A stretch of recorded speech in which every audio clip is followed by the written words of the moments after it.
السلام علیکم، welcome to debate at 8۔ میں ہوں عیسیٰ نقوی۔ 9 مئی کے واقعات صرف 20 دن کی کہانی۔ آج 29 مئی ہے اور 29 مئی میں بلا شبہ پاکستان کی سب سے مشہور، سب سے بڑی سیاسی جماعت نظر آنے والی وہ جماعت پاکستان تحریک انصاف، جس کو یہ یقین تھا کہ ان کے اور اقتدار کے درمیان، عمران خان اور وزارت عظمیٰ کی کرسی کے درمیان اگر کوئی فرق ہے تو وہ الیکشن ڈے کا ہے۔ جس دن الیکشن ہوئے ہم اقتدار میں آ جائیں گے۔ 9 مئی کے واقعات ہوتے ہیں اور اس کے بعد جو سلسلہ آپ نے دیکھا، press club, national press club Islamabad کی ایک جادوئی کرسی ہے، ایک کے بعد ایک پاکستان تحریک انصاف کا رہنما آتا ہے، 9 مئی کے واقعات کی مذمت کرتا ہے، پاکستان تحریک انصاف سے، عمران خان سے یا تو لا تعلقی کا اعلان کرتا ہے یا یہ کہتا ہے کہ میں مذمت کرتا ہوں، پارٹی کا حصہ ضرور رہوں گا لیکن قیادت کی ذمہ داریاں نہیں سنبھال سکتا۔ پھر کچھ ایسے لوگ ہیں جو الزامات لگاتے ہیں کہ پاکستان تحریک انصاف کی لیڈرشپ منصوبہ ساز تھی 9 مئی کے واقعات کی۔ 9 مئی کے واقعات ایسے ہیں جس کی کوئی جسٹیفیکیشن نہیں ہے۔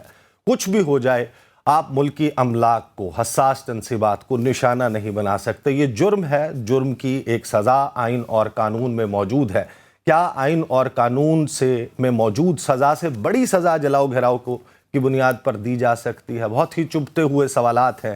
پاکستان تحریک انصاف کا کیا مستقبل ہے؟ کیا تحریک انصاف اور عمران خان صاحب کی جو سیاسی ارینا میں پریزنس اور جو کچھ کر رہے تھے وہ بنیاد بتایا جاتی تھی پی ڈی ایم کی طرف سے کہ کیونکہ عمران خان صاحب جو ہیں وہ رخنہ ڈال رہے ہیں، کار سرکار چلانے نہیں دے رہے، تو اب جب عمران خان صاحب کو ایک طریقے سے زمان پارک ان کے گھر تک محدود کر دیا ہے، ان کی نقل و حرکت محدود ہے، وہ جلسے نہیں کر سکتے، ان کی لیڈرشپ آن دا رن ہے، کچھ لوگ چھپے ہوئے ہیں، کچھ پر مقدمات ہیں، کچھ گرفتار ہیں، تو اب کیا کوئی رکاوٹ باقی رہ گئی ہے کہ یہ تمام سیاسی جماعتیں جو اب اقتدار میں ہیں، اپوزیشن ایگزسٹ نہیں کرتی، تو یہ پرفارم کریں؟ الیکشن کب ہوگا؟ یہ وہ سوال ہے جو ہر شخص پوچھنا چاہتا ہے۔ اسحاق ڈار جب یہ کہتے ہیں کہ IMF نے ہم سے بجٹ دستاویز اور فوریکس پالیسی مانگ لی ہے، تو اس کا کیا مطلب ہے؟ کیا اب عوام دوست بجٹ بھول جائیں؟ ایک اور ایسا بجٹ آنے جا رہا ہے، آلریڈی مہنگائی کا طوفان ہے۔ یہ سارے معاملات ہیں، اس کے حوالے سے ڈسکشن کریں گے۔ میرے پاس اسٹوڈیوز میں موجود ہیں راجہ خرم پرویز صاحب، پاکستان پارٹی سے تعلق ہے، اسکائپ کے ذریعے مجھے جوائن کر رہے ہیں رانا احسان افضل، مسلم لیگ نواز سے تعلق ہے، اور معروف صحافی اور تجزیہ کار ضمیر حیدر صاحب میرے ساتھ موجود ہیں۔ اسٹوڈیو سے میں آغاز کروں گا اس سارے معاملے پر راجہ خرم پرویز صاحب سے۔ السلام علیکم، کیسے ہیں جناب؟ وعلیکم السلام صاحب، کرم اللہ کا، آپ خیریت سے؟ بالکل ٹھیک ٹھاک۔ سر مجھے یہ بتائیے کہ یہ سب کچھ تو ہو گیا، اب عمران خان صاحب نے اپنی ایک مذاکراتی کمیٹی کا اعلان کیا ہے، آخر ایسی کیا بات ہے کہ پاکستان پیپلز پارٹی جس نے یہ معاملہ انیشیٹ کیا تھا، بلاول بھٹو زرداری نے پارلیمنٹ کے فلور پر یہ بیان دیا، آصف علی زرداری نے پارلیمنٹ کے فلور پر بیان دیا، اب جب وہ 7 رکنی کمیٹی بنا رہے ہیں تو پھر آخر کیوں مذاکرات نہیں ہو سکتے؟ بسم اللہ الرحمن الرحیم۔ بہت اچھی بات کی آپ نے عیسیٰ بھائی، اور اس میں کوئی شک نہیں کہ جو 9 مئی سے پہلے تک جو ہے پاکستان پیپلز پارٹی سب سے بڑی دائی تھی کہ مذاکرات ہونے چاہیے۔ سب سے زیادہ اگر ایفرٹس ہوئیں اور کوشش کی گئی کہ اس تناؤ کے ماحول میں بھی اگر بٹھایا جائے جماعتوں کو ساتھ، وہ پیپلز پارٹی کا اس میں ایک کلیدی رول تھا۔ 9 مئی ہو گیا اور 9 مئی نے ساری صورتحال تبدیل کر دی۔ 9 مئی کو جو ہوا وہ کسی طور پر بھی کسی سیاسی جماعت کا کوئی پرامن احتجاج نہیں تھا، وہ بنیادی طور پر ریاست پاکستان کے خلاف اعلان جنگ تھا۔ اور اب اگر عمران خان صاحب کوئی کمیٹی تشکیل دیتے ہیں مذاکرات کے لیے، تو میرا خیال ہے اب بہت دیر ہو چکی ہے۔ سیاسی لوگوں سے سیاسی طور پہ مذاکرات میں کوئی حرج نہیں ہے، لیکن ایک ایسی سیاسی جماعت جس کا چہرہ اب بدل گیا ہے ایک دہشت گرد تنظیم میں، تو دہشت گردوں کے ساتھ بھائی میرے مذاکرات نہیں ہوتے، دہشت گردوں کے ساتھ قانون اور انصاف کے مطابق سلوک ہوتا ہے۔ ران صاحب آپ مجھے بتائیے گا، آپ کی فیلنگ بھی اور مسلم لیگ نواز میں بھی یہی رائے موجود ہے؟ آپ یہ سمجھتے ہیں کہ پاکستان تحریک انصاف دہشت گرد جماعت ہے؟ بسم اللہ الرحمن الرحیم۔ دیکھیں 9 مئی کو جو واقعات ہوئے وہ سیاسی جو ہے وہ کاوش نہیں تھی، وہ کوئی سیاسی عمل نہیں تھا۔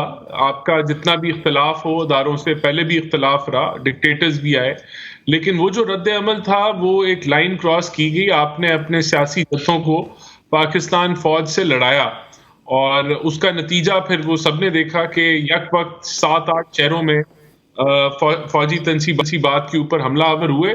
تو یہ جمہوری عمل نہیں ہے، یہ عمل ملتا ہے دہشت گردی کے ساتھ، یہ عمل ملتا ہے ملک دشمنی کے ساتھ.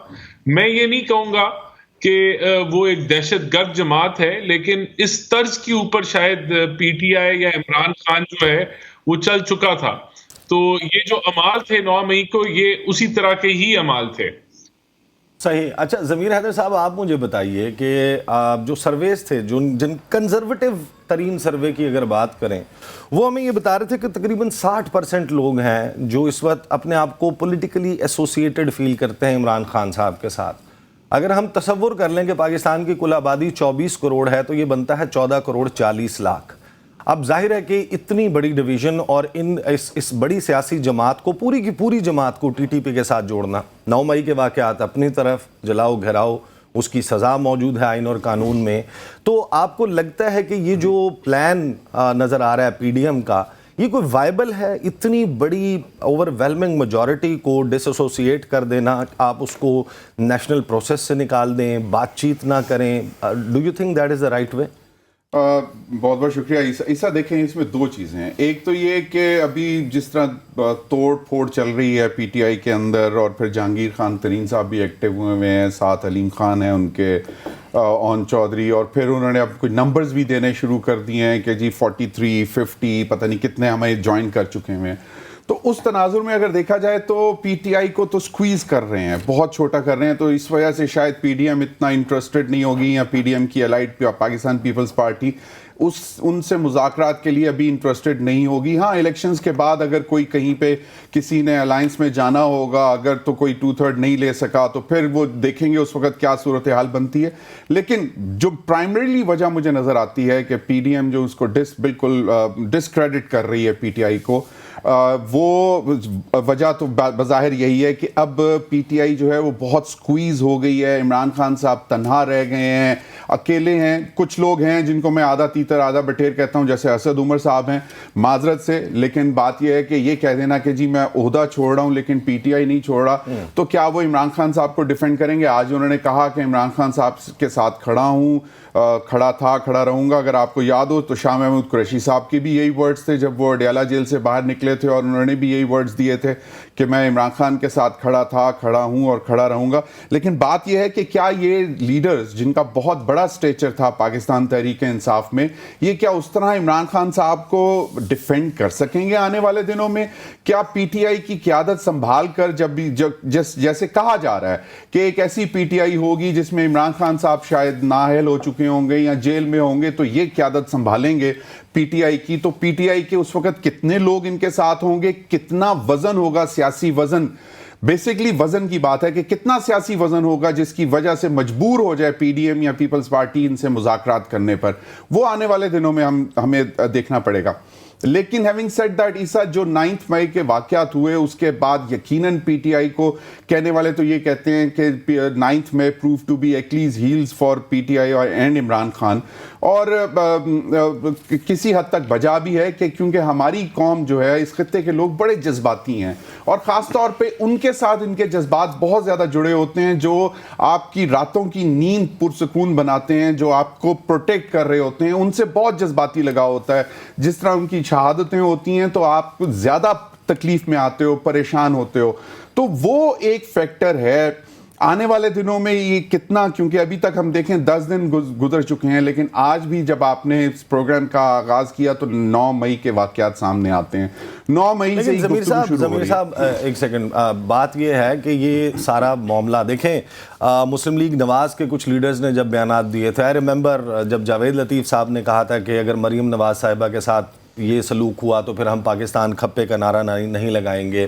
اسی طریقے سے جو ایاز صادق صاحب نے سٹیٹمنٹ دیا کہ آرمی چیف آئے، ٹانگیں کانپ رہی تھیں، ماتھے پر پسینہ تھا، اس وقت بھی پوسٹرز لگے تھے. وہ جو وال آف شیم ہمیں نظر آئی، اس کو یقیناً میں تو بہت ایک ان پلیزنگ قسم کا جو ہے وہ، اور میرا خیال ہے کہ کوئی بھی شخص ان سینز کو دیکھے کہ آج سے کچھ وقت پہلے تک یہ لوگ جو ہیں وہ وزراء تھے, یہ پاکستان کا چہرہ تھے, پاکستان کو ریپرزینٹ کر رہے تھے, اور آج ان کی تصاویر ماضی میں نون لیگ کے حوالے سے یہ سب کچھ ہوتا رہا. ایک سٹیٹمنٹ اور تھی پرویز رشید صاحب کی کہ نواز شریف ملک کو تم کرو ٹھیک اور تباہ کرے فوج اور پھر تمہیں بلایا جائے کہ آ کے ٹھیک کرو. اچھا, اس میں راجہ صاحب سے مجھے ذرا ایک بہت ہی اہم معاملہ, دیکھیں میں ایز اے جرنلسٹ اور پاکستان کے بہت سے لوگ ہم یہ پوچھنا چاہتے ہیں کہ 15 مئی کو کور کمانڈرز کانفرنس ہوتی ہے, اس کا ایک اعلامیہ سامنے آتا ہے, اس کے فالو اپ میں قومی سلامتی کمیٹی کا اجلاس ہوتا ہے, اس کا اعلامیہ آتا ہے. ان دونوں میں آخری جو پیراگرافز ہیں وہ یہ کہتے ہیں کہ ایک کنسنسس, نیشنل کنسنسس کی ضرورت ہے ملک کو چلانے کے لیے, ایک قومی اتفاق رائے پیدا کرنا ہے, فریقوں کے درمیان مذاکرات کرنے ہیں. تو آپ سب تو حکومت ہیں, تو فریق مزید اگر کوئی بچ جاتا ہے, ادارے ظاہرہ کے سیم پیج پر ہیں, ادارے رپورٹ کرتے ہیں, وہ ماتحت ہیں حکومت کے, آپ تمام سیاسی جماعتیں حکومت ہیں, پیچھے اپوزیشن بچ گئی, اکیلا عمران خان, پاکستان تحریک انصاف. تو یہ جو مذاکرات ہیں یہ وہ تو نہیں ہے جو جیل میں ہو رہے ہیں, یہ وہ مذاکرات تو نہیں ہیں جن کے نتیجے میں پریس کانفرنس ہوتی ہے. عیسیٰ بھائی, میں آپ کی اس سوال کا جواب دینے سے پہلے, آپ نے تھوڑی دیر پہلے ذکر کیا کہ ایک سروے آیا ہے اور اس سروے میں یہ کہا گیا ہے کہ عمران خان کی جو مقبولیت ہے وہ غالباً 60% آپ نے بتائی. جی. پہلی بات تو یہ کہ سروس بہت سارے آتے ہیں اور ضروری نہیں ہے کہ سارے کریڈیبل ہوں یا ٹھیک ہوں. میں 9 مئی سے پہلے کے سروے کی بات کر رہا ہوں. 9 مئی کے بعد آبویسلی کچھ نہ کچھ تو تبدیل ہوا ہوگا نا. 9 مئی سے پہلے جو کنزرویٹو سرویز تھے ٹھیک ہو گیا. چلیں اگر ایک لمحے کے لیے فرض کر لیا جائے کہ یہ سروے ٹھیک ہے اور ان کی مقبولیت 60% ہے, میں تو صرف یہ پوچھنا چاہوں گا کہ مقبولیت کا مطلب کیا یہ ہے کہ مقبولیت کی وجہ سے ان کو یہ لائسنس مل گیا ہے کہ وہ پورے ملک میں آگ لگا دیں؟ کیا مقبولیت کا مطلب یہ ہے کہ آپ GHQ پہ حملہ آور ہو جائیں؟ یا مقبولیت کا مطلب یہ ہے کہ آپ کور کمانڈر ہاؤس کو جلا دیں اور کور کمانڈر جناح ہاؤس میں جو مسجد تھی اس مسجد کو جلا دیں اور دعوے آپ ریاست مدینہ کے کرتے رہے؟ کیا مقبولیت کا یہ مطلب ہے کہ آپ ریاست پاکستان اور افواج پاکستان کے خلاف اعلان جنگ کر دیں؟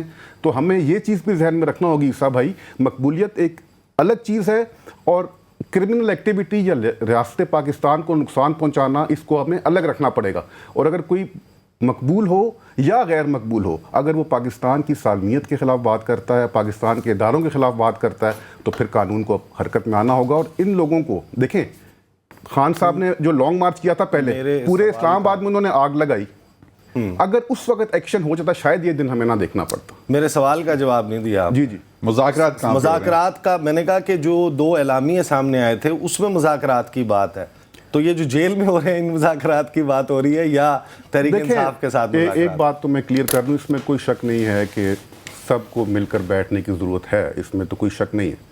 9 مئی سے پہلے تک ہماری کیا تکرار رہی, ہم کیا کہتے رہے؟ اداروں کے اندر بھی تقسیم ہے بھائی میرے. کیا سپریم کورٹ کی تقسیم عام پاکستانی کو نظر نہیں آتی؟ کیا 100 موٹو کے اوپر اختلافی نوٹ ہم سب بھول چکے؟ اس وقت ضرورت اس چیز کی ہے کہ سارے مل کر بیٹھیں. لیکن 9 مئی کے بعد میں یہ کہنا چاہوں گا کہ سب سے پہلے قوم 9 مئی کا حساب مانگتی ہے اور مذاکرات ان سے اب نہیں ہو سکتے. ان سے مذاکرات کرنے کا مطلب ہے پاکستان کو اب کمزور کریں گے اور ان لوگوں کے ساتھ بیٹھیں گے جنہوں نے پاکستان میں آگ لگائی. یہ نہیں. تو رانا صاحب, میں تو یہ بات سمجھا ہوں راجہ صاحب کی بات سے کہ وہ جو 15 مئی کا فیصلہ اور پھر 16 مئی کا فیصلہ تھا کور کمانڈرز کانفرنس کا اور قومی سلامتی کمیٹی کا, وہ فیصلہ اب تبدیل ہو چکا ہے. اب اس کو ریوائز کیا جا چکا ہے, اعلان نہیں کیا گیا, لیکن اب یہ طے کر لیا گیا حکومت کی طرف سے کہ مذاکرات نہیں ہوں گے. پہلے بھی ہم سمجھ رہے تھے کامیابی کی طرف بڑھ رہے ہیں اور مذاکرات تقریباً چند ہفتوں کے گیپ کے اوپر رہ گئے تھے, لیکن جو مذاکراتی ٹیم آئی تھی یا تو اس کے پاس اہلیت اور وہ مینڈیٹ نہیں تھا کہ وہ مذاکرات کو کنکلوڈ کریں, یا عمران خان اس وقت مذاکرات میں انٹرسٹڈ نہیں تھے. یہ انہوں نے ایک بنتے ہوئے کنسنسس کو ٹھکرایا اور وہ سپریم کورٹ میں چلے گئے. اب مذاکرات دیکھیں, ایک طرف آج بھی عمران خان PTI غلط گندا پروپیگنڈا کر رہی ہے کہ خواتین کے ساتھ زیادتی ہو رہی ہے, جبکہ ایسے کوئی شواہد نہیں ہے, اور اس کے الزامات اس کے اوپر پلے کر رہی ہیں, نفرت کے بیج وہ جو ہے وہ لوگوں کے دلوں میں ڈال رہے ہیں. یا عمران خان نے جو عالمی سازش کا بھانڈا, جو ایک غلط پروپیگنڈا کیا تھا جس کا بھانڈا پھوٹ گیا ہے, اس پہ معذرت کریں. یا عمران خان 9 مئی کی رسپانسبلٹی لیں کہ ان سے جو یہ انہوں نے جو تقسیم کی, ذہن سازی کی, وہ اس پہ معذرت خواہ ہیں. وہ تو آج بھی کہہ رہے ہیں یہ جو 9 مئی کا واقعہ ہے اس میں حکومت ملوث ہے یا جو ہے وہ ایجنسیوں نے کیا ہے. تو آج بھی وہ وہی سیاست کر رہے ہیں جس سیاست نے ان سے 9 مئی کروایا اور ملک میں آگ لگا دی. تو میں سمجھتا ہوں مذاکرات ہونے چاہیے, لیکن جو آپ نے اعمال کیے ہیں, جو جھوٹ بولے ہیں, جو نفرت کے بیج آپ نے بوئے ہیں, جو ذہن سازی کی ہے, اس پہ معذرت کریں, اس کی رسپانسبلٹی لیں, اس کے کانسیکوینسز فیس کریں. لیکن اگر آپ آج بھی جو ہے ڈینائل میں ہیں, آپ ہر چیز کا الزام دوسروں کو دینا چاہتے ہیں اور آپ کہتے ہیں کہ میں کسی چیز کی رسپانسبلٹی نہیں لوں گا لیکن میرے ساتھ مذاکرات کرو, تو کس بیسس پہ مذاکرات ہوں گے؟ اور جو مذاکراتی ٹیم انہوں نے بنائی ہے وہ تو میرے خیال سے اس وقت فعال ہی نہیں ہے کہ وہ ان سے مذاکرات کیے جائے. تو میں سمجھتا ہوں کہ مذاکرات تو تب ہوں جب آپ ذمہ داری اٹھائیں. اگر آپ ذمہ داری نہیں اٹھا سکتے اور آج بھی آپ دوسروں پہ کیچڑ ڈالنے کی سیاست کریں گے تو I'm sorry, پھر تو کوئی طریقہ نہیں ہے کہ مذاکرات جو ہے وہ آگے بڑھ سکے. صحیح. مجھے بریک لینی ہے. 2 چیزیں بہت اہم ہیں. مذاکرات کے بغیر اگر آپ مسلم لیگ نواز کے, پیپلز پارٹی کے لوگوں سے بھی بات کریں نا, تو یہ کہتے ہیں کہ الٹیمیٹلی کوئی نہ کوئی کنسنسس تو ڈیولپ کرنا ہوگا. ملک تو ایسے نہیں چل سکتا. اس وقت کاروبار نہیں ہو رہا, جمود کا شکار ہے ملک کی اکانومی. یہ تمام CNIC ہولڈرز ہیں, یہ پاکستان کے شہری ہیں جو تحریک انصاف کو بھی فالو کرتے ہیں. تو یہ حیران کن بات ہے کہ یہ جماعتیں بجائے اس کے کہ ایک آلٹرنیٹ ان کو فراہم کریں, آپ اپنی پرفارمنس اور اپنی کارکردگی سے ان کو اٹریکٹ کریں.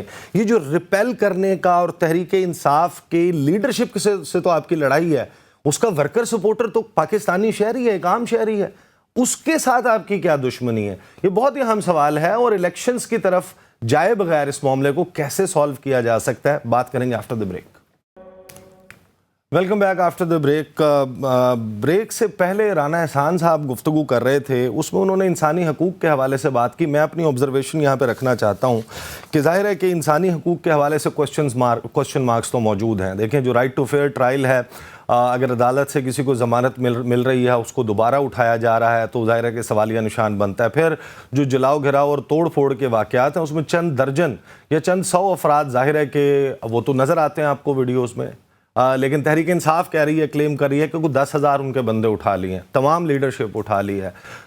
PDM سے پوچھیں تو وہ خود تسلیم کرتے ہیں کہ 3500 سے زائد لوگ ہیں جو اس وقت زیر حراست ہیں. ان کی شناخت پریڈ کا عمل, اس میں تاخیر, یہ تو ظاہر ہے کہ پھر خواتین بہت زیادہ ہیں, بڑی تعداد ہے جو خواتین کی, وہ بھی اریسٹڈ ہے.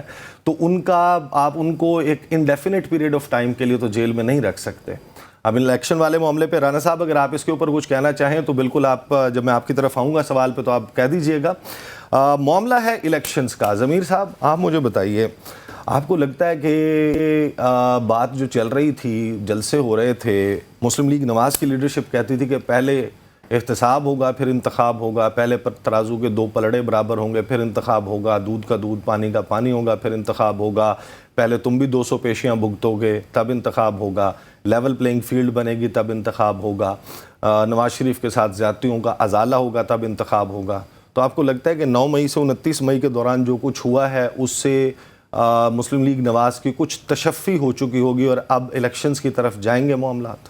دیکھیں عیسیٰ, آپ بریک پر جانے سے پہلے ووٹرز کی بات کر رہے تھے, عوام کی بات کر رہے تھے.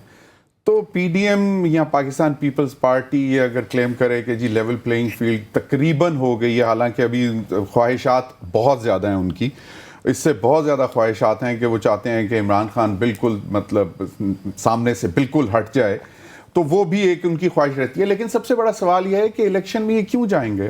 اسحاق ڈار صاحب آپ نے خود بتایا کہ جناب وہ کہہ رہے ہیں کہ IMF مانگ رہا ہے ہم سے دستاویزات, آپ سے مانگ رہا ہے ڈیٹیلز کہ آپ کیا کیا اناؤنس کرنے جا رہے ہیں. اس کا مطلب ہے کہ جو ہم توقع کر رہے تھے, جس کی عام آوازیں بھی سننے میں مل رہی تھیں کہ جناب ریلیف آئے گا اس بجٹ میں اور عوام کے لیے ریلیف ہوگا, لیکن اب 700 ارب کے اضافی ٹیکسز لگا دیے تھے ایک سٹاف لیول ایگریمنٹ کے لیے, وہ نہیں ہوا. وہ اب 1 سال کی پوری آپ دیکھ لیں, پہلے کہتے تھے مفتاح اسماعیل صاحب وہ نہیں کامیاب ہو سکے, پھر اسحاق ڈار صاحب انہوں نے لنڈن میں آنے سے پہلے کہہ دیا تھا کہ جناب IMF یہ یوں مسئلہ ہی کوئی نہیں ہے میرے لیے, میں اتنے سالوں سے ہینڈل کیا. 26 سال کہتے تھے. اور اب آپ دیکھ لیں کہ آئی ایم ایف کے ساتھ وہ کہہ رہے ہیں کہ ہمیں سمجھ نہیں آ رہی ہے کہ ہم ممبر بھی ہیں, اس کے باوجود آئی ایم ایف ہمارا ساتھ نہیں دے رہا. یہ آج کے اخباروں میں لگی ہوئی ہے. تو عوام کے پاس جانے کے لیے کیا صرف عمران خان صاحب کو یا پی ٹی آئی کو ختم کر کے, کرش کر کے, لائلٹیز چینج کر کے یہ کافی ہے؟ نہیں. عوام کے پاس جانے کے لیے آپ کو ابھی یہ کچھ دکھانا پڑے گا, کیونکہ اگر ابھی بھی ان کے بہت سارے ایسے لیڈرز ہیں, ایم این ایز ہیں, جو ہمیں نجی محفل میں کہتے ہیں کہ ہم اپنے حلقوں میں ابھی بھی نہیں جا سکتے. یہ سب کچھ کروانے کے باوجود بھی کیا وہ سارے ان کے اپنے ووٹرز ہیں, ان کے اپنے ووٹرز ہیں جنہوں نے ان کو جتا کر اسمبلی میں بھیجا ہوا ہے, وہ ان کو فیس نہیں کر پائیں گے؟ تو آپ کا کیا خیال ہے کہ یہ الیکشنز میں جانے کے لیے تیار ہوں گے اس بجٹ کے بعد؟ ہاں, اگر یہ آئی ایم ایف کو کنونس کر لیں, معاملہ جس طرح کی ہمیں آوازیں سننے میں مل رہی ہیں کہ جی ریلیف آئے گا, اگر یہ ریلیف دے دیتے ہیں, حالانکہ کوئی اتنا بڑا سائزبل ریلیف نہیں ہوگا. کہاں پہ ڈالر شروع ہوا تھا, کہاں پہ بیٹھا ہوا ہے, کہاں سے پیٹرول شروع ہوا تھا, آج کہاں پہ ہے. اگر آپ یہ 364 دن میں دیکھ لیں تو یوم افسوس کتنے سارے ہیں کہ آپ خود پریشان ہو جائیں. تو مین کوسچن از کہ کیا یہ اکتوبر 8 کی بات کر رہے ہیں؟ ابھی سننے میں آتی ہے کہ جی 8 اکتوبر کو ہو جائے گا, جولائی اینڈ میں یا اگست کے فرسٹ ویک میں اسمبلیاں تحلیل ہو جائیں گی, کیونکہ یہ چاہتے ہیں 90 ڈیز ان کو مل جائیں, 60 ڈیز نہیں. تو مجھے نہیں لگتا, ویسے معذرت سے. آپ کو نہیں لگتا؟ پہلے تو کوئکلی راجہ صاحب آپ مجھے بتائیں, 8 اکتوبر الیکشن کمیشن نے ڈیٹ دی تھی, بہت سارے پی ڈی ایم کے رہنما, وفاقی وزراء, انہوں نے بھی کہا کہ جناب 8 اکتوبر بہترین تاریخ ہے, اس میں پورے ملک میں الیکشن ہوگا. یس اور نو, 8 اکتوبر کو الیکشن ہو رہا ہے؟ دین آئی ول کم ود بالکل ہونا چاہیے جی. 8 اکتوبر کو الیکشن ہونا چاہیے. پیپلز پارٹی کا سٹانس بڑا کلیئر ہے اس پہ کہ جب جو آپ کی نیشنل اسمبلی میں 13 اگست کو اس کی مدت ختم ہو رہی ہے, اس کے بعد جو بھی ٹائم فریم بنتا ہے اکتوبر کا, within 60 days اگر 60 days, تو بالکل ٹائم پہ ہونے چاہیے. عیسیٰ صاحب, آپ نے ایک بات کی, پہلے میں اس کا بھی جواب دینا چاہ رہا تھا. آپ نے فرمایا کہ پی ٹی آئی کے سارے ووٹرز جو ہیں وہ تو اس سوچ کے مالک نہیں ہیں یا جو ان کے کارکن ہیں. ٹھیک کہا آپ نے, اور آئی ایم شیور کہ پی ٹی آئی میں بڑے بڑے اچھے پولیٹیکل ورکرز بھی ہیں, سیاسی کارکن ہیں, سیاسی ذہن رکھنے والے لوگ ہیں. لیکن میں کہنا یہ چاہ رہا تھا کہ 9 مئی نے ثابت کیا ہے کہ اس کے ماسٹر مائنڈ عمران خان صاحب ہیں, جو ان کے قائد ہیں, اور باقی لیڈران ہیں, کیونکہ فوٹیجز موجود ہیں, آڈیو کی, ویڈیو کی, سب چیزیں سامنے آ چکی ہیں. ان کو ہم یہ میں قطعاً نہیں کہہ رہا کہ سارے خراب ہیں, لیکن جب پارٹی کا لیڈر یہ لائن دے گا تو وہ ایک بڑا سنگین قسم کا جو ہے نا وہ ملک پر نام آتا ہے. میں صرف یہ کہنا چاہوں گا کہ جو اچھے لوگ ہیں وہ چھوڑ اس لیے رہے ہیں کہ آپ فیاض الحسن چوہان کی اگر آپ نے بات سنی, انہوں نے کہا کہ زوم میٹنگز کی جاتی تھیں اور زوم میٹنگز میں ہمیں یہ بتایا جاتا تھا کہ آپ نے کس طرح اس چیز کو مینج کرنا. سر دیکھیں, تو تبھی لوگ چھوڑ کے جا رہے ہیں, لوگ چھوڑ کے جا رہے ہیں کیونکہ لوگ یہ سمجھتے ہیں کہ عمران خان صاحب نے جو یہ کام کیا 9 مئی والا, یہ کسی طرح سے بھی پاکستان حب الوطنی نہیں تھی. پاکستان حب الوطن پاکستانی اس سٹانس کے ساتھ کھڑا نہیں ہو سکتا. فیاض الحسن چوہان, تو باقی ہم چھوڑ بڑے بڑے اچھے کارکن ہیں, وہ اپنے سیاسی فیصلے کریں. لوگ جنہوں نے سیاست بھی کرنی ہے, جن کے حلقے بھی ہیں, جنہوں نے ماضی بھی جن کا سیاست سے وابستہ رہا ہے, تو لوگ اپنے اپنے فیصلے کریں گے. لیکن جو عمران خان صاحب نے اس دن لائن دی ہے, اس کے ساتھ پی ٹی آئی جو فیاض الحسن چوہان صاحب کی جو گواہی ہے نا, میرا خیال ہے کہ وہ اس وجہ سے کریڈیبل نہیں ہے کہ 15 مئی کو جب انہوں نے گرفتاری دی, پاکستان کا جھنڈا انہوں نے اٹھایا ہوا تھا, خان صاحب کے وہ نعرے لگا رہے تھے. یہ زوم میٹنگز ہیں اس سے پہلے کی. تو اگر تو یہ بات درست تھی, ان کو گرفتاری دینے کے بجائے پہلے پریس کلب آنا چاہیے تھا. اس وقت تو یہ ٹرینڈ بھی نہیں شروع ہوا تھا. میں آپ کی بات مان لیتا ہوں, چھوڑ دیتے ہیں اس بات. نہیں, میں ادروائز ٹھیک ہے, آپ کی بات ٹھیک ہوگی.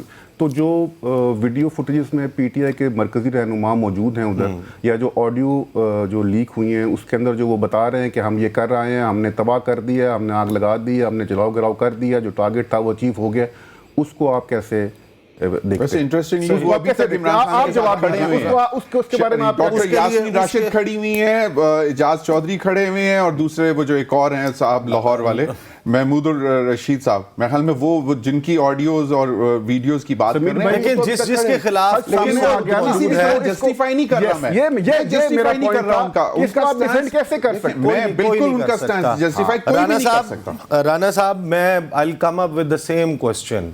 مجھے یہ بتائیے کہ پاکستان کے شہری ہیں نا, پاکستان کے لوگ ہیں, آپ کا ووٹر سپورٹر, آپ کا ورکر, ظاہر ہے کہ اس کے نمائندے تو نہیں ہیں محسن نقوی صاحب. پنجاب میں الیکشن کروانا ہے, اس کے بعد خیبر پختونخوا, وہاں پر بھی آپ کی پریزنس ہے, پنجاب آپ کا سٹرونگ ہولڈ رہا ہے. تو تو آپ کا ورکر بھی ڈیمانڈ کر رہا ہوگا کہ ان کے ریپرزینٹیٹیوز موجود ہوں, ان کے علاقے کے مسائل حل ہوں. محسن نقوی صاحب کے پاس تو یہ مینڈیٹ نہیں ہے نا نگران کے طور پہ. ایک تو 8 اکتوبر کے الیکشنز کا بتا دیجیے گا, دوسرا بہت چلیں پہلے آپ اس کا جواب دے دیجیے پھر میں I'll come with the next question. Elections پہ ہمارا موقف تو بڑے پہلے دن سے کلیئر رہا ہے اور اس میں کوئی تبدیلی نہیں آئی. ہم سمجھتے ہیں کہ ملک میں اکٹھے الیکشنز ہونے چاہیے. یہ جو الیکشنز کا مدعا کھڑا ہوا یہ غیر آئینی ایک فیصلہ آیا 63A کی تشریح, جس کے آئین کی ٹرانسلیشن نہیں کی گئی, اس کو جو آئین کو انٹرپریٹ نہیں کیا گیا, ری رائٹنگ آف قانون ہوا, جس کے تحت ایک ایسے آدمی کو حکومت مل گئی جس کا ایجنڈا تھا کہ اس نے حکومت گرا کے اس ملک میں جو ہے وہ پولیٹیکل انسٹیبلٹی کریٹ کرنی ہے. تو الیکشن ہماری مدت 12-13 اگست کو ختم ہوگی, 60 to 90 ڈیز میں الیکشن ہونے ہیں, تو وہ اپنے اس پلان کے تحت ہو جائیں گے. تو میں سمجھتا ہوں اس میں کوئی قباحت نہیں ہے. اچھا, دوسرا آپ دونوں سے ہی سوال ہے, پیپلز پارٹی کی بھی پریزنس موجود ہے. انفارچونیٹلی پی ٹی آئی جو ہے وہ آج کل ان کے لوگ جو ہیں وہ غائب ہوئے ہیں, گرفتار ہیں یا کوئی ہائیڈنگ میں ہے, کوئی نہیں چاہتا کہ اس کی لوکیشن ڈسکلوز ہو جائے, کوئی نہیں چاہتا کہ وہ اگر پی ٹی آئی کو ڈیفینڈ کر رہا ہو اور اس کی جو ہے وہ اس کو بھی کوئی پریس کانفرنس کرنی پڑ جائے. معاملہ یہ ہے سر, مجھے یہ بتائیں کہ ایک بڑا انفارچونیٹ ٹرینڈ ہے پاکستان کی سیاست میں, آپ دونوں خاصی بوڑھی سیاسی جماعتیں اب بن چکے ہیں, کوئی آج کی پولیٹکس تو نہیں کر رہے, کئی دہائیوں سے آپ پولیٹکس کر رہے ہیں. یہ جو ٹرینڈ ہے کہ ایک دوسرے کے ورکر کو تحقیر آمیز طریقے سے, یعنی کہ آپ کے ورکرز کو میں I'll be very blunt about it, P T آئی کے لوگ کہتے ہیں پٹواری, اور انفارچونیٹلی آپ کی طرف سے جو ٹرم یوز کی جاتی ہے, شاید میں وہ ٹرمز استعمال بھی نہ کر سکوں, چلیں ایک میں ٹرم یوز کر دیتا ہوں, یوتھیا. یہ جو نفرت ہے یہ سیاستدانوں کے درمیان, پولیٹیکل لیڈرز کے درمیان ہوتی ہے. یہ جو ورکر کے ساتھ لیڈرشپ کی ہیٹ ہے, وہ ورکر پاکستانی ہے. آپ نے جو 37 انتخابات ہوئے ضمنی, ان میں سے 30 پی ٹی آئی جیت گئی, کیونکہ آپ نے ان کے ورکر کو جیتنے کی کوشش نہیں کی اپنے پرفارمنس سے. Do you agree with that? نہیں, دیکھیں, ایک تو میں اس کو پہلے بات کرنا چاہوں گا کہ یہ جو پولرائزیشن ہے, اور دیکھیں یہ پہلے نہیں تھی, اس انتہا پہ 90 میں شاید تھی, لیکن تب بھی اس انتہا پہ نہیں تھی جس انتہا پہ اب آئی ہے. یہاں پہلی دفعہ پاکستان میں ایک لیڈر نے انکریج کیا کہ آپ نعرے لگاؤ جب آپ کو یہ ملتے ہیں, یہاں تک کہ مدینہ مکہ کی مقدس جگہوں کو بھی نہیں چھوڑا گیا. تو یہ وہ تربیت ہے عمران خان کی. دیکھیں جب آپ کہتے ہیں کہ یہ عالمی سازش ہے, تو یہ اتنا بڑا الزام ہے کہ آپ امریکہ کے ساتھ مل کے آپ نے ایک سازش کی, تو اس سے نفرت بڑھتی ہے. جب آپ کہتے ہیں میر جعفر, میر صادق, اس کے القابات, تو اس میں نفرت بڑھتی ہے. جب آپ مذہبی کارڈ استعمال کرتے ہیں تو نفرت بڑھتی ہے. جب آپ یہ کہیں کہ یہ مجھے قتل کرنا چاہتے ہیں اور اس کے پیچھے کوئی حقائق نہ ہو, اور پس پردہ آپ اسی جنرل کے ساتھ ملاقاتیں کر رہے ہوں, تو جب آپ کی اپنی حکومت میں, پی ٹی آئی کی صوبائی حکومت میں آپ پہ ایک اٹیمپٹ ہوتی ہے جس کو سب کنڈیم کرتے ہیں, آپ اس سے سیاسی مفاد لینے کی کوشش کرتے ہیں, تو پھر یہ جو آگ دلوں میں لگی ہے یہ عمران خان نے بہترین طریقے سے لگائی ہے. آج بھی وہ پروپیگنڈا پہ لگے ہوئے ہیں. تو میں سمجھتا ہوں کہ یہ ہم نے یہ ہمارے لیڈرز نے ہمیں یہ نہیں سکھایا, پی ایم ایل این کے لیڈر نے ہم نے اتنا یہ جھوٹ کے اوپر سیاست نہیں کی جس طریقے سے پی ٹی آئی کر رہی ہے. تو یہ بدقسمتی ہے پورے سیاسی کلچر کی کہ وہ اس حد تک آ گیا ہے اور یہ پولرائزڈ ماحول ہو گیا ہے کہ ہم ایک دوسرے کو سننا نہیں چاہتے, ایک دوسرے سے بات چیت نہیں کرنا چاہتے, اور یہ لڑائی جو ہے وہ گھروں تک پہنچی ہے. اس کے میرے نزدیک تو میں تو بڑا کلیئر ہوں کہ اگر کوئی ذمہ دار ہے تو وہ عمران خان ہے. اس کا جھوٹا سوشل میڈیا کا پروپیگنڈا ہے جس نے پورے کلچر کو برباد کر دیا. سب ذمہ داری ایک دوسرے پہ شفٹ کرتے ہیں. راجہ صاحب آپ بتا دیں, وہ جو عبدالقادر پٹیل صاحب کی پریس کانفرنس تھی, that was in a very bad test, اور پیپلز پارٹی کا ایک وزیر یہ کام کرے گا, یہ توقع تو نہیں تھی. عیسیٰ بھائی, وہ ایک پریس کانفرنس تھی جو غالباً آپ اشارہ کر رہے ہیں, جو کوئی بلڈ ٹیسٹ کے حوالے سے, یورین سیمپلز کے حوالے سے جو سم تھنگ جو انہوں نے اس پہ بات کی. میں پہلے تو رسپونڈ کرنا چاہوں گا. جو رانا صاحب نے بات کی, میں اس سے 100% اتفاق کرتا ہوں کہ ہماری پاکستانی پولیٹکس میں جو گالم گلوچ کا کلچر, بدتمیزی کا کلچر, اس کی بنیاد عمران خان نے رکھی، اس میں کوئی شک سر نہیں۔ 90s سر میری پوری گزارش سنیں پھر میں آپ کو بے نظیر صاحب کس نے کہا تھا کہ گوروں کے ہمارے کتے نہلانے والی 90s کا دور تھا، اس میں آپ اگر ابھی بات کریں گے تو شاید 2 3 4 واقعے ضمیر بھائی کوٹ کر دیں گے، نالج ہے ان کے پاس پاسٹ کا، 2 3 4 آپ کر دیں گے، لیکن ڈیلی کی بنیاد پر ہماری سیاست میں ہمارے حلقوں میں بھی بڑا رکھ رکھا ہوا کلچر ہے۔ آج بھی ہم بڑا مخالف کے ساتھ بھی عزت احترام سے بات کرتے ہیں، دلیل سے بات کریں، اپنا نظریہ پیش کریں، لیکن عیسیٰ بھائی آپ ایک کام کریں، ابھی آپ کوئی ٹویٹ لکھیں جو خان صاحب کے خلاف ہو، ٹھیک ہے، آپ کو میں گارنٹی کرتا ہوں آپ ان سے اختلاف کریں، سوشل میڈیا پہ، پرنٹ میڈیا پہ، الیکٹرانک میڈیا پہ جو پی ٹی آئی کے لوگ موجود ہیں وہ صرف گالیاں دیتے ہیں آگے سے، اور یہ اتنا ہمارے کلچر کو تباہ کر دیا، بڑوں کا عزت احترام ختم کر دی، اور اس وقت یہ اس چیز کی بنیاد عمران خان نے ڈالی، اور یہ چیز عمران خان کو فار ایور ہانٹ بھی کرے۔ دیکھیں ظاہر ہے کہ وقت کم ہے میرے پاس، معاملہ یہ ہے کہ راجہ صاحب اس کے اوپر پھر بحث طویل ہو جائے گی، پی ٹی آئی خود یہاں پر موجود نہیں ہے، لیکن یہ تو ابھی بہت پرانی بات اچھی نمائندگی کی ان کی، کوئی بہت ظاہر ہے کہ اب کچھ نہ آپ نے اچھی نمائندگی، سوالات تو وہی کرنے ہیں جو ان کے ورکرز کے دماغ میں موجود ہیں، ایز اے جرنلسٹ یہ تو ہماری رسپانسبلٹی ہے۔ میں نے صرف یہ گزارش کی کہ آپ ان سے اختلاف کر کے دیکھیں، اور جو آپ کو رسپانس آئے گا ٹویٹر پہ یا فیس بک پہ تو آپ خود فیصلہ کر لیں کہ کس زبان میں وہ لوگ بات کرتے ہیں۔ میں تو کہہ رہا ہوں کہ آپ کر کے دیکھ لیں۔ بریک لینی ہے مجھے، بریک کے بعد بات کریں گے۔ عمران خان صاحب حیران کن طور پر اس تمام وقت کے دوران 9 مئی کے بعد ان کی ملاقات ہوئی کچھ صحافیوں سے، اور تقریباً ہر صحافی جو ان سے ملاقات کر کے نکلا وہ یہ کہتا ہے کہ خان صاحب کانفیڈنٹ نظر آئے۔ ان میں خود اعتمادی کس چیز کی ہے؟ یہ 2 صورتوں میں ہو سکتی ہے، ایک آپ کو اپنی کامیابی کا یقین ہو، اور ایک کہ آپ کے پاس اب کھونے کے لیے کچھ نہ بچا ہو۔ ایگزیکٹلی کیا معاملہ ہے اس کے حوالے سے جو لوگ ملاقات کر کے آئے تھے ان سے بات کریں گے آفٹر دا بریک۔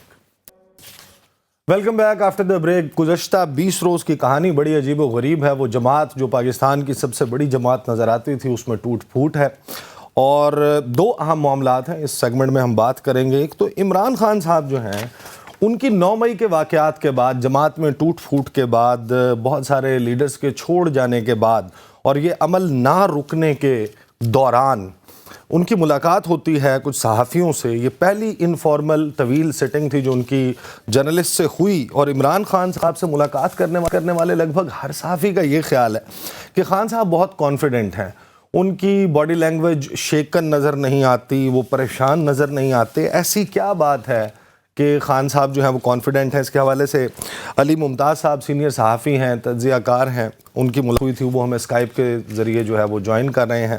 اسٹوڈیوز میں میرے ساتھ خالد جمیل صاحب ABN اسلام آباد کے بیورو چیف ہیں، وہ موجود ہیں۔ خالد صاحب سے تو ظاہر ہے کہ ہم بات کریں گے جو سپریم کورٹ میں معاملہ ہوا اس کے حوالے سے۔ پہلے علی ممتاز صاحب کی طرف چلتے ہیں۔ السلام علیکم، کیسے ہیں سر؟ السلام علیکم، کیسے ہیں آپ؟ خیریت سے؟ بالکل ٹھیک۔ ذرا مجھے ایک دفعہ سمرائز کر دیں کہ آپ کی ملاقات کتنی طویل تھی، کیا کیا؟ آواز نہیں آ رہی ہے جی۔ علی ممتاز صاحب آپ کو میری آواز آ رہی ہے؟ علی ممتاز صاحب آپ کو آ رہی ہے؟ جی اب آواز آ رہی ہے۔ اچھا، مجھے ذرا بریفلی بتائیے گا کہ یہ جو ملاقات تھی عمران خان صاحب سے آپ لوگوں کی، آپ کے ساتھ دیگر غالباً 7 مزید جرنلسٹ موجود تھے، اس ملاقات کو ذرا سمرائز کریں، خان صاحب نے کیا موٹی موٹی باتیں کیا کی ہیں؟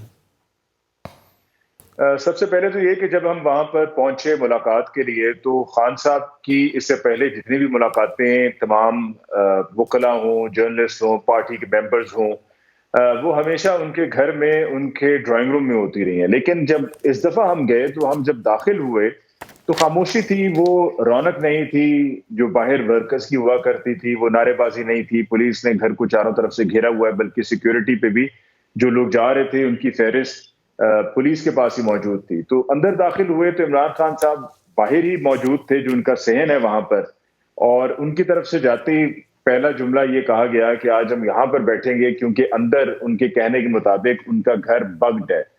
پھر اس کے بعد خان صاحب جب بیٹھے، ملاقات کا آغاز ہوا تو خان صاحب کی اس لمحے سے لے کے کہ جب وہ ہمیں فرسٹ سائٹ پہ نظر آئے، ہمیں بڑے کانفیڈنٹ اور باڈی لینگویج، کیونکہ ہم خاص طور پر یہ دیکھ کر جاننا چاہ رہے تھے کہ جی کتنے کانفیڈنٹ ہے خان صاحب، کیا از he shaken or is he still up for the fight, because یہ ان کے 27 سالہ پولیٹیکل کریئر میں اگر میں یہ کہوں تو غلط نہیں ہوگا کہ یہ پہلا بڑا بلو تھا کہ جہاں پر لوگ پہلے پارٹی میں شامل ہوئے اور اب پارٹی کو چھوڑ کے جا رہے تھے. تو خان صاحب نے پھر اپنی رائے کا اظہار کیا. تو وائی واز ہی کانفیڈنٹ؟ وہ کیوں کانفیڈنٹ تھے؟ جی بھرپور ان کے اندر کانفیڈنس تھا.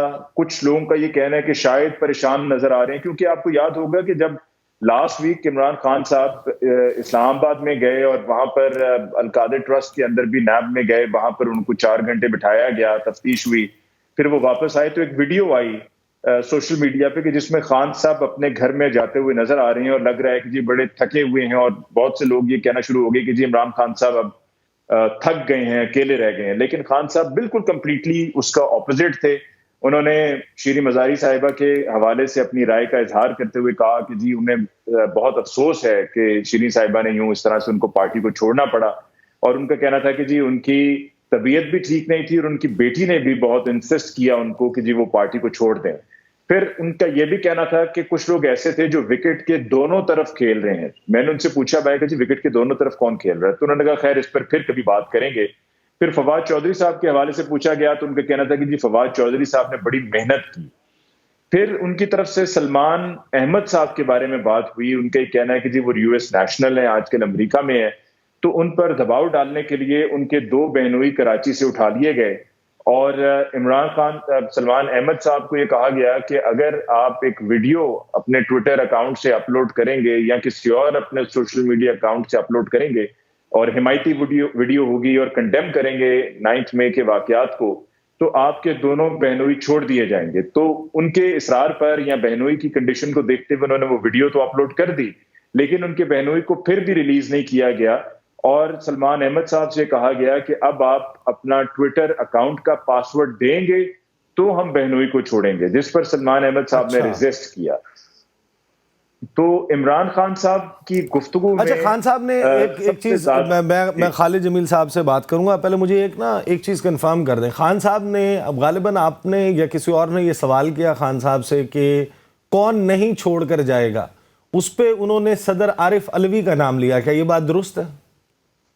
جی یہ بات بالکل درست ہے کہ انہوں نے عارف علوی صاحب کا نام لیا کہ وہ پارٹی نہیں چھوڑیں گے. اور ان سے جب میں نے یہ پوچھا کہ اگر آپ کو نااہل کر دیا جاتا ہے تو پارٹی کو کون لیڈ کرے گا، تو اس پر ان کا جواب تھا کہ شاہ محمود قریشی. جس پر میں نے پھر مزید پوچھا کہ مراد سعید صاحب کے بارے میں آپ کی کیا رائے ہے، تو ان کا یہ کہنا تھا کہ وہ فیوچر لیڈر ہیں. اور میں یہاں پر ساتھ میں یہ بھی کلیئر کر دوں کہ کچھ سوشل میڈیا اکاؤنٹ سے یہ فلوٹ کیا جا رہا ہے کہ خان صاحب نے کہا ہے کہ میں سرپرائز دوں گا. اور پھر وہ رانا ثناء اللہ صاحب کی پریس کانفرنس، اس سے پہلے کچھ ٹویٹس کچھ لوگوں کی لندن سے بھی ہوئی جس میں کہا گیا تھی سرپرائز کی بات ہو رہی تھی خان صاحب کی، تو وہ کچھ ایسا سرپرائز تھا. تو اس دن خان صاحب نے سرپرائز کی کوئی بات نہیں کی. صحیح. خالد جمیل صاحب، آپ نے سنا علی ممتاز صاحب نے بتایا کہ صدر عارف علوی نہیں چھوڑ کے جائیں گے، سب چھوڑ کے چلے جائیں گے، لیکن صدر عارف علوی نے آج اس ایکٹ پہ سائن کر دیا ہے اور گزٹ نوٹیفیکیشن جاری ہو گیا. Supreme court review of judgments and orders act 2023. یہ جو قانون ہے یہ بننے کے بعد اس کے بینیفیشری میاں محمد نواز شریف، جہانگیر ترین جو کہ ایک نئی پارٹی بنا رہے ہیں، ایک گھونسلہ فراہم کر رہے ہیں PTI کو سے ڈیفیکٹ کرنے والے لوگوں کا جو چھوڑ کر جا رہے ہیں PTI. تو اس کے لیے تو بڑے راستے ہموار کر دیے ہیں، نواز شریف صاحب کی واپسی کا بھی. اور اس کا کس کس پہ اطلاق ہوگا؟ یہ جو دیکھیں میرا خیال ہے عیسیٰ کے اس میں مجھے نہیں لگتا کہ نواز شریف صاحب یا جہانگیر ترین اس سے بینیفٹ لے سکیں گے. اور ابھی وزیر قانون اعظم نذیر تارڑ کی بھی رائے سامنے آئی ہے. میں دوپہر سے یہ کہہ رہا تھا کہ اس ایکٹ کے تحت جو ہے کہ یہ کہا گیا ہے کہ آپ کو ایک ریویو کا حق دیا جائے گا، لیکن نواز شریف صاحب اور جہانگیر ترین تو پہلے ہی 2017 میں اور 2018 میں یہ ریویو کا حق استعمال کر چکے ہیں، اور ان کو دونوں بار جو ہے کہ نواز شریف کا ریویو بھی مسترد ہوا اور جہانگیر ترین کا ریویو بھی مسترد ہوا. اب ایک رائے یہ ہے کہ وہ کیونکہ اسی بینچ نے سنا تھا، اور اب یہ کہا جا رہا ہے جی کہ اب بڑا بینچ ہونا چاہیے. اگر کسی ایک رکنی بینچ نے یا 3 رکنی بینچ نے سماعت کیا تو اب وہ 5 ہونا چاہیے، 5 نے کیا تو وہ 7 ہونا چاہیے، 7 نے کیا تو وہ 9 ہونا چاہیے. تو شاید اس تناظر میں مل جائے گا، لیکن یہ ایسا مجھے دکھائی ہوتا ہوا نظر نہیں آ رہا. اس معاملے میں بھی جہاں پہ ابہام ہو، تشریح کا حق جو ہے اختیار ہے وہ سپریم کورٹ کا ہوتا ہے، اور سپریم کورٹ اس وقت کس موڈ میں ہے اور چیف جسٹس کس موڈ میں، وہ سب کو نظر آ رہا ہے. تو اگر کوئکلی بتا دیں، اگر آج 29 مئی کو یہ قانون نافذ العمل ہوا ہے اور اگلے 60 روز تک